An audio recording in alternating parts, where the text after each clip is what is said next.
দেখাচ্ছি। আপনারা জানেন যে আমাদের যে 57টি খাল আছে, 36টা খাল তো অলরেডি আর্মি ইঞ্জিনিয়ারিং কোর্স সে কাজগুলো করছে। আমরা সার্বিক তত্ত্বাবধানে সে কাজগুলো হচ্ছে।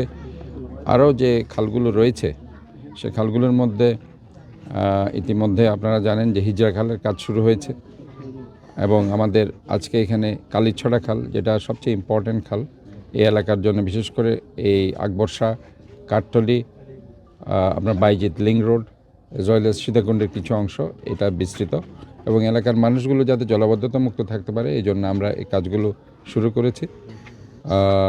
এখানে জানেন এই খালের 4টি উপখাল রয়েছে এবং সেটা বাইজিৎ লিং রোড থেকে সেটা শুরু হয়েছে এবং সেখানে আমরা মনে করি যে পুরাটা এলাকা জুড়ে যদি আমরা এটা জলাবদ্ধতা মুক্ত রাখতে চাই তাহলে কালীছড়া খালের আজকের এই খননের উদ্বোধন আমার মনে একটা গুরুত্বপূর্ণ অংশ হিসেবে কাজ করবে।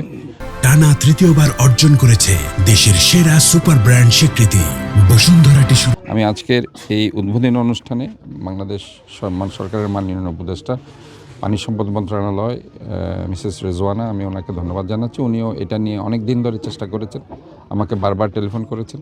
তো আমি মনে করি যে এখানে অনেক সমস্যা ছিল, কারণ আপনি পাশেই দেখতে পাচ্ছেন আমি যে খালটা আজকে উদ্বোধন করেছি তার পাশেই কিন্তু ভূমিদস্যু জসিম বাড়ি করে ফেলেছে। এগুলো সব আমরা ভেঙে দিব। আমরা যেখানে খালের অংশ পড়বে সে যতই প্রভাবশালী হোক না কেন তাকে ছাড় দেওয়া হবে না।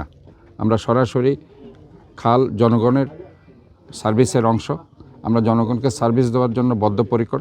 জলবদ্ধতামুক্ত একটি শহর জনগণকে উপহার দেওয়ার জন্য আমরা বদ্ধপরিকর। এই ব্যাপারে আমি মনে করি কোনো প্রভাবশালী, সে জসিম হোক আর অন্য কেউ হোক, কাউকে ছাড় দিতে আমরা রাজি নই এবং আমরা এইভাবে ইনশাআল্লাহ 7 কিলোমিটার এই খালটি আমরা করে যাব।